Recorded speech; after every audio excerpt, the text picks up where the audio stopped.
If we apply this high amount of friction, it's going to take 3.4 seconds to bring the car to a complete stop. And with a smaller amount of friction, it's 4.9 seconds.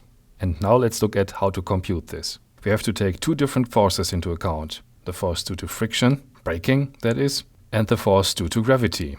Newton says force equals mass times acceleration.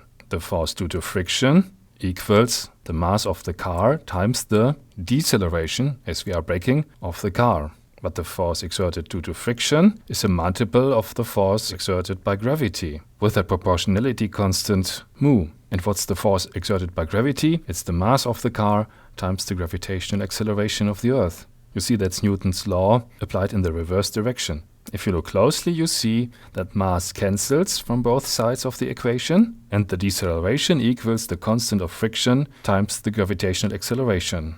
This has one funny consequence for astronauts. When you try to brake a car on the moon, the gravitational acceleration is far less than on Earth, and so the deceleration is far less than on Earth. Braking is far more ineffective on the moon than on Earth. Now we can use this result to look at how speed depends on time. The deceleration is constant, so the velocity decreases by a certain fixed amount of meters per second.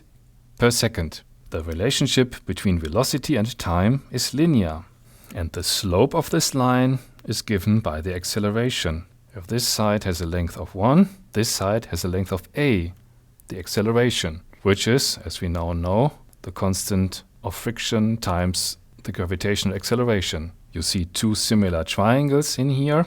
So we have the time it takes to come to a complete stop divided by the initial velocity equals 1 divided by the deceleration. So that the time it takes to come to a complete stop equals 120 kilometers per hour divided by our deceleration, which is the constant of friction times the gravitational acceleration.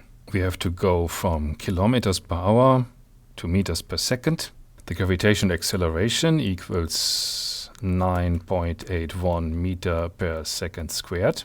To make this work, we should be using meters per second for the velocity as well. 1 kilometer is 1000 meters, and 1 hour amounts to 3600 seconds. Now you can do the math.